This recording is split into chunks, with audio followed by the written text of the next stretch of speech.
Hi guys, हम movie के starting में शाहिद कपूर को देखते हैं जो एक आर्यन नाम के इंसान का किरदार प्ले कर रहे हैं। आर्यन अग्निहोत्री एक रोबोटिक इंजीनियर होता है और आर्यन एक ई रोबोटिक कंपनी के अंदर काम करता है। आर्यन बहुत अच्छा इंजीनियर होता है और अपने कंपनी में सबसे ज्यादा अच्छा प्रोग्रामर भी होता है। आर्यन जिस ई रोबोटिक कंपनी में काम करता है वो उसकी खुद की मौसी की होती है। आर्यन की मौसी ये कंपनी फॉरेन कंट्री से कंट्रोल करती है और आर्यन इस कंपनी के मुंबई वाले ऑफिस में काम करता है। आर्यन की मौसी उसे खुद को मिलने के लिए यूएसए में बुलाती है। आर्यन की मौसी उसे कहती है मैं आके कुछ काम सीख लो।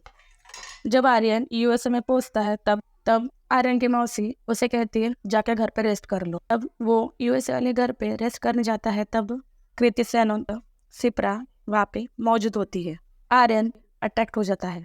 आर्यन और सिप्रा की काफी अच्छी बॉन्डिंग हो जाती है, पर इसके बाद एक अजीब सी बात होती। आर्यन को जो चीजें पसंद होती वो सारी चीजें सिप्रा को भी पसंद होती है, जैसे इसका फेवरेट खाना, घूमना फिरना, सब हर चीज। दिन ब दिन सिप्रा और आर्यन की बॉन्डिंग गहरी हो जाती है। दोनों को भी एक साथ घूमना फिरना पसंद आने लगता है। हम देखते हैं आर्यन को सिप्रा से प्यार हो जाता है। सिप्रा को भी आर्यन से प्यार हो जाता है। एक दिन जब आर्यन की मौसी उसे घर पे आती है तब आर्यन थोड़ा सा ऑकवर्ड हो जाता है। वो अपनी मौसी को बताना चाहता है कि वो सिप्रा से प्यार करने लगा है। वो सोच रहा होता है कि वो कैसे बताए, पर आर्यन की मौसी को पहले से ही पता होता है कि आर्यन सिप्रा को पसंद करता है और यही पे ही बहुत बड़ा खुलासा होता है। आर्यन की मौसी आर्यन को बताती है सिप्रा कोई ह्यूमन नहीं है, वो एक रोबोट है। एक ऐसी रोबोट है जिसे आर्यन के मौसी ने खुद ही प्रोग्राम किया है, खुद ही बनाया है, क्योंकि वो उसकी मौसी चाहती थी कि ये रोबोट ह्यूमंस के बीच में रह सके। सिप्रा के अंदर सारे ह्यूमन इमोशन भरने के लिए वो उसे आर्यन के पास भेजती थी। आर्यन की मौसी प्रोफेशनली कहती है आर्यन की जरूरत है इस एक्सपेरिमेंट को फुलफिल करने के लिए। जैसे ही आर्यन को पता चलता है कि सिप्रा एक लड़की नहीं एक रोबोट है, से ही आर्यन का दिल टूट जाता है। जब आर्यन अपने मौसी से पूछता है कि आपने मेरे साथ ऐसा क्यों किया, तब मौसी कहती है आर्यन सबसे बेस्ट प्रोग्रामर इंजीनियर है और वो उस पर पूरी तरह से ट्रस्ट कर सकते हैं, इसलिए उन्होंने आर्यन को यूएसए बुलाया था। ऐसा बोल के आर्यन इंडिया लौट जाता है। जैसे ही आर्यन इंडिया वापस आता है वैसे ही उसकी फैमिली उसे शादी करने के लिए प्रेशराइज करती है और वो डिप्रेशन में होने के कारण हाँ बोल देता है। जिस दिन आर्यन की एंगेजमेंट होती है उसी दिन वो घर से भाग जाता है और अपने मौसी को कॉल करके बोलता है। वो मौसी की हर चीज मान लेता है और सिप्रा पे जो एक्सपेरिमेंट उसे करना होता है वो हर चीज के लिए एग्री कर देता है। मौसी खुश होके आर्यन को यूएसए बुला लेती है। आर्यन अपने मौसी से कहता है आप सिप्रा को इंडिया भेज दीजिए और उसे इंडिया के एटमॉस्फेयर के हिसाब से प्रोग्राम करेंगे। आर्यन भी सिप्रा को पूरे इंडियन वेयर में अपने घर वालों से मिलाने के लिए ले जाता है। अपने पूरे फैमिली से मिलाता है और कहता है ये सिप्रा है, मैं इसे प्यार करता हूँ और ये लड़की अनाथ है और फॉरेन कंट्री में रहती है। और सिप्रा अनाथ होने के कारण आर्यन के फैमिली में ही रहने लग जाती है।